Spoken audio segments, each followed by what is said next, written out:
Britain's government is trying to do something that many Americans also want to see. Prime Minister Keir Starmer plans a social media ban for kids under the age of 16 starting early next year. Tech companies who don't go along with it could face heavy fines. Australia, Indonesia, and Malaysia already have bans like this. So, is it a good idea? Lee Canary is in London. Lee, good morning.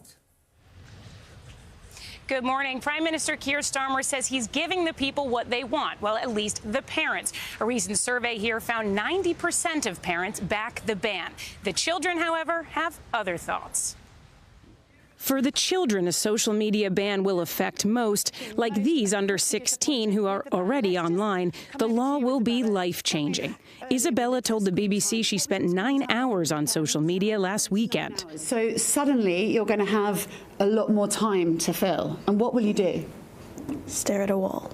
Stare at a wall. OK. These teens told us they'd rather keep it. I think it's the only place where you can actually express yourself.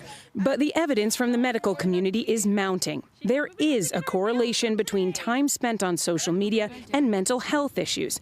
Dr. Stuart Ablon of Harvard Medical School says. I mean, the algorithms are really built to be like a little slot machine in a kid's hand. The UK law will ban kids from having social media accounts, aiming to protect them from, quote, harmful functions like infinite scrolling, talking to strangers online, and having romantic relationships with AI companions. This ban follows Australia's landmark law banning kids under 16 from social media 6 months ago. Parents surveyed there say 70% of kids are getting around the bans anyway. A fact Starmer said doesn't deter him. But we don't say, oh, look, a teenager managed to get a drink somehow, so let's not bother banning alcohol sales to children. We don't do that, do we?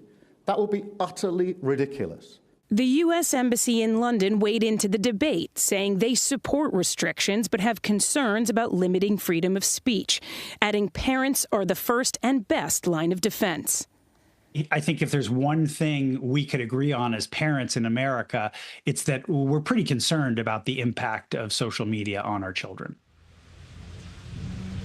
There is growing bipartisan support in America for further regulation, but Congress is divided on the details. The UK law is expected to pass and will come into force early next year. Vlad? I think it's a good idea that the UK is doing this, Lee. I know parents are the first line of defense, and that's how a lot of Americans feel, but parents need help. That's the bottom line. But the more we hear about it, Vlad, the more you hear that it works when the kids are off of social media. Right. I never thought I would say that, but I've changed my whole thinking about this now with social media and kids. All right, Lee Canary in London for us, as always, my friend. Thank you.